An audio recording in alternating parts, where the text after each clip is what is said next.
Welcome back, folks. Welcome back. It's Mike Nectar recording another one of my diamond creations.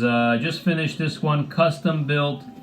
Finger size is a size 6.5, and all the diamonds in this ring are emerald cut, and they go all the way around the finger. This is called an eternity band.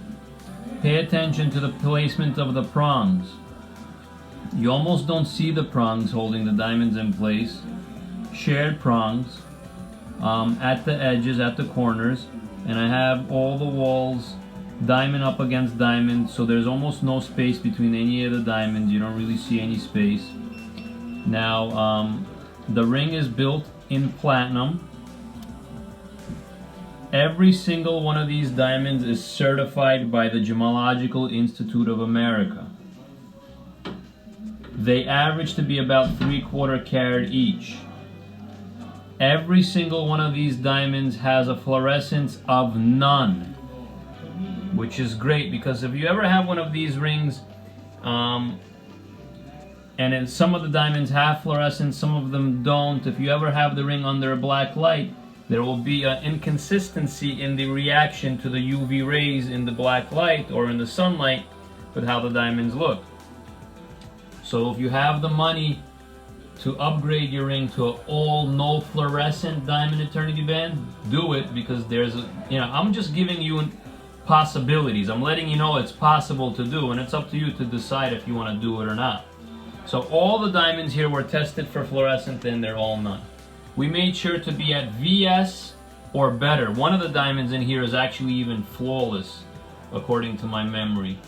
And I believe the lowest color was G. Let me just double check. I'll make sure. I'm going to get the certificates. Hold on.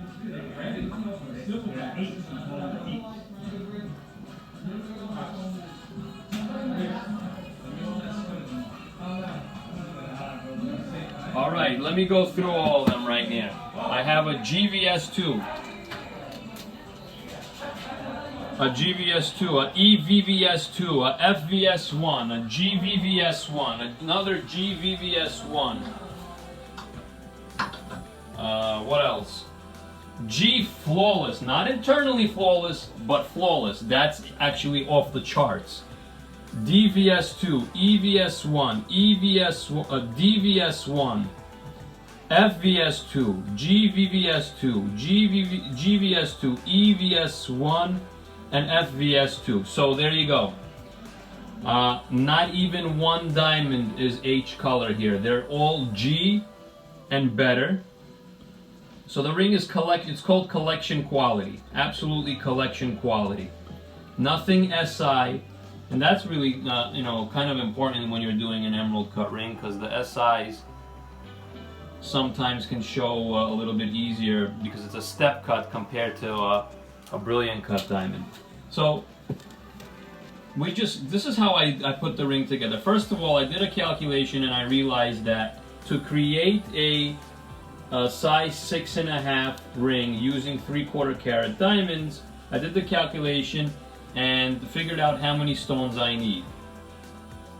I don't remember right now offhand, but let me tell you. 1, 2, 3, 4, 5, 6, 7, 8, 9, 10, 11, 12, 13, 14, 15. Right. 15 stones is what my computer software did a calculation for, and told me I need 15 stones. Then I started looking for emerald cut diamonds in the 3/4 carat range, and I made sure that all of them have similar length to width ratios. We're about 6 millimeters for height and about 4.5 millimeters for the width, approximately.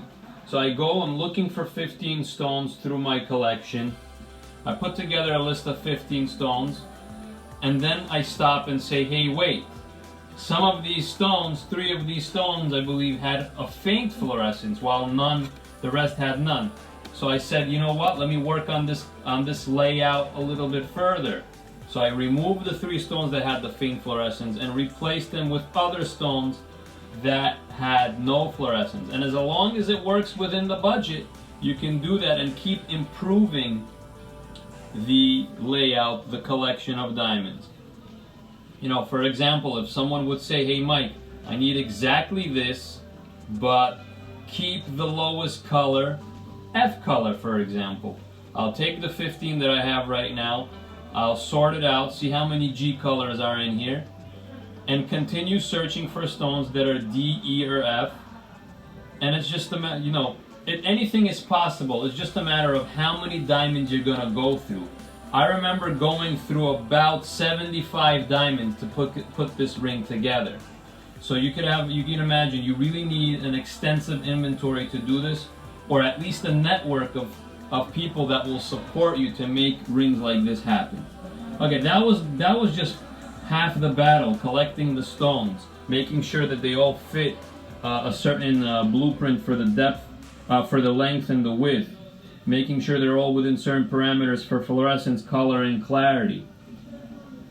Then we start working on creating the ring. So I scan each and every one of these diamonds into my software, where I have a rendering of the diamond, a digital rendering of the diamond in my software, and then I start to build the prongs around each and every one of these stones. So it's a perfect fit. There's actually a position for every single individualized diamond. If you put, it's like a puzzle. You would not be able to, the way I build a ring, you would not be able to put the fourth stone in the position of the sixth stone, for example, because everything has to have its own position. So everything is done where I measure everything and create the prongs exactly for each stone. And you might say, what are you talking about, Mike? All these stones are exactly the same. You're right. They're exactly the same until you start measuring them down to the 100th of a millimeter. And that's what I do. 100th of a millimeter is ridiculous precision. And nothing will be, if you start measuring things down to the 100th of a millimeter, you will see inconsistencies in things that you thought were exactly the same, but they're not. So anyway, you don't have to do it this way. You can just do an average measurement for all the stones across the board. But when I'm customizing things, and if I have the time to do it, and the client is paying, I'm going to get it done perfectly, which is what we did here. So everything fits like a glove in terms of the prongs, the position of every prong around every single one of the diamonds. All right, I'm gonna be quiet now. I may have gotten you a little bit too technical information. A lot of you are just watching to enjoy the beauty of these rings. So I'm just gonna ask the model to slowly rock it back and forth. The truth is, this is right now a size 6.5, and I'm guessing that the finger size for this model, she's probably a 6, which is why the ring looks a little bit big on her, but it gets you the idea. Besides, her knuckles look a lot more manicured than mine, I think. You don't want to see it on my hairy knuckles for sure. Let's see. Alright, so now take the ring off and just set it down flat. Yeah, take it off, set it down flat. There you go. Pay attention, folks. That's an airline setting. I recommend using an airline setting when you're using diamonds this large. Okay, you can remove your, no, keep the finger, keep it there, keep it there. Oh, is it on a slant? Yeah. Oh, it is. Alright, oh, okay, there we go. So, airline setting. The airline setting looks like a letter H. The U-shape setting sometimes is popular, but I would not use it for diamonds this large. I think this looks better. And by the way, let me see if I could get in there. Where is it? It tapers down at the base. Hold on. Can you see? It tapers down at the base and flares out by the prongs to make it more comfortable, because these are big diamonds. We want it to be more comfortable. Oh my gosh, this looks so good. I love my ring. I love this diamond. I love this ring, and I love these diamonds. Look how amazing that looks. Yeah, it's beautiful. Beautiful. There you go. Magic.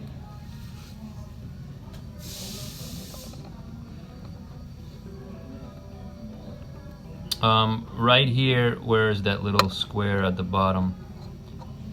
Inside. Okay, right there at the bottom, right here on the inside, is where I'm gonna probably laser inscribe something.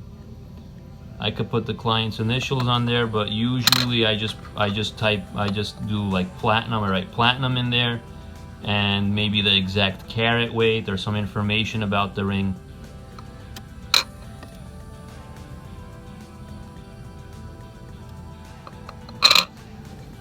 By the way, I just want to see something else. Oh yeah, okay, so let's go through this. Here are, let me zoom back out. Here are those 15 certificates for the diamonds. 15 certificates, and guess what? Each and every one of these diamonds has a laser inscription on the diamond itself. This number is inscribed on the edge of the diamond, and it corresponds to the report number for this actual GIA certified diamond. So that's a quick and easy way to identify each stone.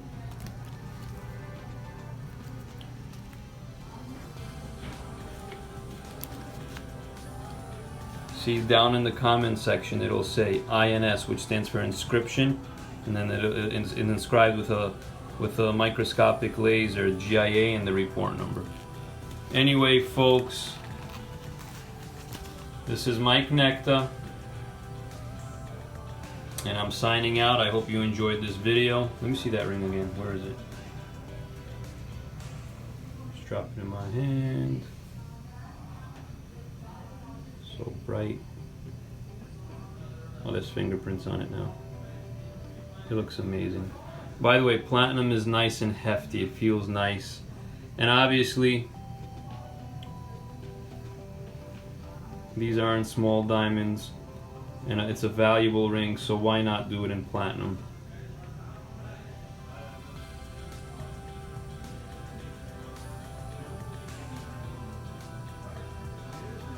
Alright folks, this was Mike Necta. I hope you enjoyed the video of this eternity band that I just created. If you have any requests for me, if you have a specific finger size where the local jeweler is not servicing your finger size for an eternity band, I make things happen like that. I get a kick out of hearing the following when you call me. Mike, I have a problem. Mike, I can't find such and such locally. That excites me. You have no idea how that excites me. I'm helping people all day long, but a lot of the stuff is basic stuff that I've done so many times over and over and over. It's repetitive. I love doing it. But when you say, Mike, I have a problem, and I roll up my sleeves and solve your problem, that's amazing. I love that. All right, folks. Mike Necta, 212-921-4647. That's my phone number, 212-921-4647. Thank you.